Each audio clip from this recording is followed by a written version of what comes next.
একজন পুলিশ সদস্য হয়েও আপনি আইনি সহযোগিতা পেলেন না।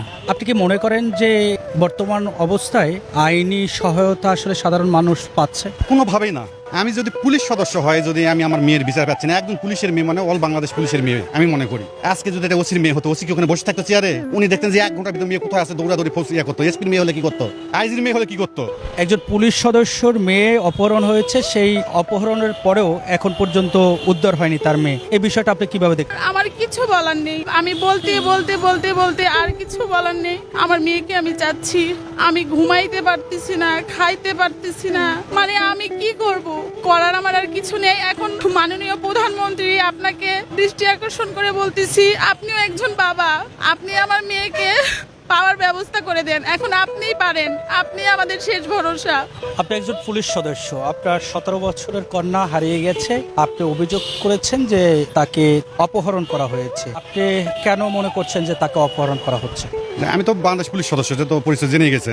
আমি বগুড়া জেলা আদমদিঘি থানায় কর্মরত আছি। তো আমি সপরিবার নিয়ে বসবাস করি আদমদিঘিতে। আমার মেয়েকে আদমদিঘি থেকে অপহরণ করা হয়। সিএনজিতে বহিরাগত কি ছেলে পেলে আসে, আমার মেয়েকে জোরপূর্বক নিয়ে যায়। ওখানকার স্থানীয় দোকানদারেরা দেখেছে। তারপর আমি তো ছিলাম না, আমি ডিউটিতে ছিলাম। আপনার ভাবি দৌড়ে যায়, ভাবি ভাবি আসেন, বলছে আপনার মেয়ে কে জনিয়ে আছে। তখন আপনার ভাবি আসতে আসতে মেয়েকে নিয়ে ওরা মনে করেন যে সিএনজি যুগে একবারে সান্তাহার দিকে রেল স্টেশন আছে, সান্তাহার দিকে নিয়ে চলে গেছে। তো যাক, আসার পর অনেক খোঁজাখুঁজি, আমি রেল স্টেশন যত আছে সব খোঁজাখুঁজি করে মেয়েকে যখন পাই না, তখন তো অপহরণ হয়েছে আমি তো জানিয়ে গেলাম, দেখছে লোকজন। তখন আমি যে থানায় কর্মরত, ওই থানায় আমি মামলা করতে গেলাম। ওসি মামলা নেয় না ভাই। ওসি আমার কাছে টাকা চাই। টাকাটা তোমার মেয়েকে আমি দিনের মধ্যে উদ্ধার করে দিচ্ছি, কিভাবে করে দেওয়া লাগে। তখন আমি বললাম, স্যার আমি কনস্টেবলের চাকরি করি, আমি কয় টাকা বেতন পাই, আর আমি এই ডিপার্টমেন্টে 22 বছর শ্রম দিলাম। আপনি আমার কাছে এই কথা বলতেছেন, স্যার কোনো কথা হলো?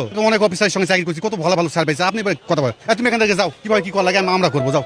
মামলা দিবেন না? আমি মামলা নিব না, আমার মামলা নেই, কাগজ দিয়েছি অনেক, সে মামলা নেবে না। আমি বাধ্য হয়ে এক পরিচিত আমার ডিআইজি স্যার আছে, ওনাকে ফোন করলাম। উনি কাছে ওসিকে ফোনটা দেও। তো ওসি স্যারকে ফোন দিলাম। ওসি স্যার সঙ্গে যখন কথা বললো, তখন উনি মামলা তো করলেন, তখন একটা জিডি নিল। সে জিডিটা ছিল অনেক নর্মাল জিডি। আমি পিতা হিসেবে তখন আমার মেয়ে হারা গেছে, আমি পাগলের মতো জিডিতে কি লেখলো না লেখলো অত তখন আমি দেখিনি। পহেলা মেয়ে আমার মেয়ে অপহরণ হয়, তারপর আমরা জানতে পারি যে আমার মেয়েকে ওরা তুলে নিয়ে গেছে। থানায় মামলা করতে চাই, কিন্তু থানায় মামলা নেয় না। তারপর আমরা কোর্টে মামলা করি। আপনার স্বামী কি করে? আর স্বামী পুলিশে জব করে।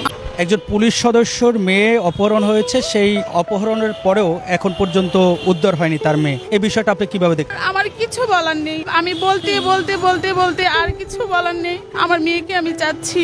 আমি ঘুমাইতে পারতেছি না, খাইতে পারতেছি না। মানে আমি কি করব? করার আমার আর কিছু নেই। এখন মাননীয় প্রধানমন্ত্রী আপনাকে দৃষ্টি আকর্ষণ করে বলতেছি, আপনিও একজন বাবা, আপনি আমার মেয়েকে পাওয়ার ব্যবস্থা করে দেন। এখন আপনিই পারেন, আপনি আমাদের শেষ ভরসা। এই জন্য আপনার কাছে আসছি, আপনাকে জানানোর জন্য। 1 তারিখে জিডি করার পর 3 তারিখে জয়পুরহাট জেলার 5বি থানা ওসি আমাকে ফোন কলের মাধ্যমে জানায় আপনার মেয়ে উদ্ধার হয়েছে, থানায় এসে আপনার মেয়েকে আপনি নিয়ে যান। তখন আমার মেয়েকে নিতে গেলাম। মামলার আয়ু, এন্তাজুল হক, নারী কং, পুরুষ কং সবাই মিলে আমরা আমার মেয়েকে নিতে গেলাম 5বি থানায়। যায় ওসির কক্ষে OC, Bagjana UP chairman Nazmul আর আসামিদের নিয়ে এক জায়গায় ওসি বৈঠকে বসছে। বসার পর ওসি, নাজমুল আর আসামিরা আমাকে বলে, না আমায় সই করতে হবে, আপনি মামলা করতে পারবেন না অপহরণ বিষয়ে কোনো, তাহলে আপনার মেয়েকে আমরা দিব, মেয়ে আমাদের কাছে আছে। এখনো কি থানা হেফাজতে আপনার মেয়ে আছে? মেয়েকে গুম করে রাখছে। এরা তো নিজেই বলতেছে না দাবি সই করেন, মেয়েকে নিয়ে যান। যখন আমি দিতে অস্বীকার করলাম, তখন ওসির সামনে থেকে চেয়ারম্যান আসামিদেরকে নিয়ে পালিয়ে চলে গেল। মেয়েক তো নিয়ে আসেনি, মেয়েক তো ওখানে হাজির করাইনি। কিন্তু নিয়ম, যে কোনো মিটিং বা কিছু হলে পরে ভিকটিমকে নিয়ে তো এটা আলোচনা হবে। মেয়েকে না নিয়ে এসে আলোচনা হচ্ছে যে ওসি চেয়ারম্যান সবাই আমাকে শর্ত দেয়, না দাবি সই করেন, মেয়ে আমাদের বাড়িতে আছে, আমরা মেয়েকে নিয়ে এসে আপনার হাতে দেবো, না দাবি নামে সই করেন, মামলা করতে পারবেন। একজন পুলিশ সদস্য হয়েও আপনি আইনি সহযোগিতা পেলেন না। আপনি কি মনে করেন যে বর্তমান অবস্থায় আইনি সহায়তা আসলে সাধারণ মানুষ পাচ্ছে? কোনোভাবেই না। আমি যদি পুলিশ সদস্য হয়, যদি আমি আমার মেয়ের বিচার পাচ্ছি না, একজন পুলিশের মেয়ে মানে অল বাংলাদেশ পুলিশের মেয়ে আমি মনে করি। আজকে যদি এটা ওসির মেয়ে হতো, ওসি কি ওখানে বসে থাকতো চেয়ারে? উনি দেখতেন যে 1 ঘন্টার ভিতরে মেয়ে কোথায় আছে দৌড়াদৌড়ি ইয়ে করতো। এসপির মেয়ে হলে কি করতো? আইজির মেয়ে হলে কি করতো? কতটা ভালো করে বলেন। আমি কনস্টেবল বলে কি আমি মানুষ না? আমি বাংলাদেশের সাধারণ নাগরিক না? আমি একজন পিতা না? আমার 22 বছর চাকরিকে আমি লাথি মারি, আমি চাকরি করবো না? আমার চাকরি দরকার নেই, আমার মেয়ে চাই। আমার সর্বপ্রথম আমার মেয়ে। এই মেয়ের জন্য আমি ছুটি চাই ওসির কাছে। আদমদিঘি থানা ওসিকে আমি বলি, স্যার আমার মেয়ে নাই, আমার মেয়েকে খুঁজতে হবে, আমাকে ছুটি দেন। ওসি আমার ছুটি পাও না, ছুটি আমাকে ওসি ছুটিতে সই করে না, ছুটি দিবে না আমাকে, ছুটি অগ্রগামী করবে না দরখাস্ত। লাস্টে বাধ্য হয় আমি অতিরিক্ত নোটিশ দেই ওসিকে যে আপনি ইয়া করেন, আমি কর্মস্থল ত্যাগ করলাম, আমার মেয়ে উদ্ধার না পর্যন্ত আমি কর্মস্থল ত্যাগ করলাম, এই নোটিশ নেন। তিনি ওটাও নিবে না, পাক মেরে ফেলে দেয়। তখন আমি সার্কেলের কাছে গেলাম, সার্কেল নিল।